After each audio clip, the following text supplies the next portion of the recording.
ಅಲ್ ಅಮೀನ್ ವೈದ್ಯಕೀಯ ಮಹಾವಿದ್ಯಾಲಯದಲ್ಲಿ ವಿಶ್ವ ರಕ್ತದಾನಿಗಳ ದಿನಾಚರಣೆ ಅದ್ದೂರಿಯಾಗಿ ಕಾರ್ಯಕ್ರಮ.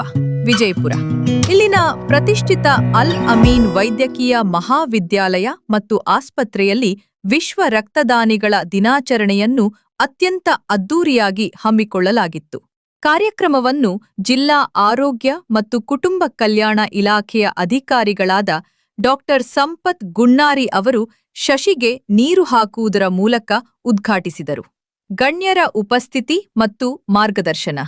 ಕಾರ್ಯಕ್ರಮದಲ್ಲಿ ಮುಖ್ಯ ಅತಿಥಿಗಳಾಗಿ ಜಿಲ್ಲಾ ಆಸ್ಪತ್ರೆಯ ಜಿಲ್ಲಾ ಶಸ್ತ್ರಚಿಕಿತ್ಸಕರಾದ ಡಾಕ್ಟರ್ ಶಿವಾನಂದ ಮಾಸ್ತಿಹೊಳ್ಳಿ ಹಾಗೂ ಜಿಲ್ಲಾ ಏಡ್ಸ್ ಕ್ಷಯರೋಗ ನಿಯಂತ್ರಣ ಮತ್ತು ರಕ್ತ ಸುರಕ್ಷತಾ ಅಧಿಕಾರಿಯಾದ ಮದನಗೌಡ ಬಿರಾದಾರ ಅವರು ಉಪಸ್ಥಿತರಿದ್ದು ರಕ್ತದಾನದ ಮಹತ್ವ ಮತ್ತು ಜಾಗೃತಿಯ ಕುರಿತು ಮಾತನಾಡಿದರು.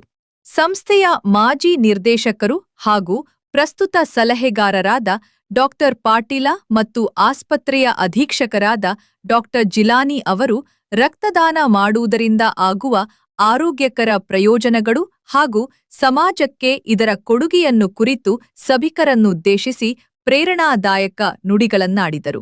ಕಾರ್ಯಕ್ರಮದ ಅಧ್ಯಕ್ಷತೆ ಅಲ್ ಅಮೀನ್ ಮಹಾವ್ಯಾದಶತೆ. ಅಲ್ ಅಮೀನ್ ಮಹಾವಿದ್ಯಾಲಯದ ವೈದ್ಯಕೀಯ ಕಾರ್ಯನಿರ್ವಾಹಕ ನಿರ್ದೇಶಕರಾದ ಡಾಕ್ಟರ್ ಶಫಿಯೋದ್ದೀನ್ ಮೊಹಮ್ಮದ್ ಮತ್ತು ಪ್ರಿನ್ಸಿಪಾಲರಾದ ಡಾಕ್ಟರ್ ರಿಷಿಕಾಂತ್ ಅವರು ಜಂಟಿಯಾಗಿ ಕಾರ್ಯಕ್ರಮದ ಅಧ್ಯಕ್ಷತೆಯನ್ನು ವಹಿಸಿದ್ದರು. ವಿಶೇಷ ಉಪಸ್ಥಿತಿ. ಈ ಯಶಸ್ವಿ ಕಾರ್ಯಕ್ರಮದಲ್ಲಿ ಪ್ರಮುಖ ವೈದ್ಯರಾದ doctor Abdul, doctor Syed, doctor Mohammed Irfan Itagi, doctor Sameera Chaudhary ಸೇರಿದಂತೆ ಕಾಲೇಜಿನ ಹಲವಾರು ಹಿರಿಯ ವೈದ್ಯರು, ಬೋಧಕೇತರ ಸಿಬ್ಬಂದಿಗಳು ಹಾಗೂ ವಿದ್ಯಾರ್ಥಿಗಳು ಬಹುಸಂಖ್ಯೆಯಲ್ಲಿ ಪಾಲ್ಗೊಂಡಿದ್ದರು.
ಇವರಂತೆ ಇನ್ನೂ ಸಾಕಷ್ಟು ಜನರು ನೆಗೆಟಿವ್ ಕೊಟ್ಟಿರ್ತಕ್ಕಂಥ ದಾನಿಗಳು ಸಾಕಷ್ಟು ಒಂದು 120 ಜನರು ಒಂದು ಲಿಸ್ಟ್ ಇದೆ. ಅವರು ಕೂಡ ಪ್ರತಿಯೊಂದು ಸಂದರ್ಭದಲ್ಲಿ ಕರೆ ಮಾಡಿದಾಗ ಫೋನ್ ಕರೆ ಮಾಡಿದ್ರೆ ಸಾಕು, ಅವರು ಪ್ರತಿಯೊಂದು ಬ್ಲಡ್ ಬ್ಯಾಂಕಿಗೆ ಬಂದು ಬ್ಲಡ್ ಡೊನೇಟ್ ಮಾಡಿ ಬೇರೆ ಒಂದು ಜೀವವನ್ನು ಉಳಿಸುವಂತ ಕಾರ್ಯದಲ್ಲಿ ಅವರ ಒಂದು ಸೇವೆಯನ್ನು ಕೊಡ್ತಾ ಇದ್ದಾರೆ. ಯಾವುದೇ ಹಣದ ಆಮಿಷ ಇಲ್ಲದೆ, ಯಾವುದೇ ಆಕಾಂಕ್ಷೆ ಇಲ್ಲದೆ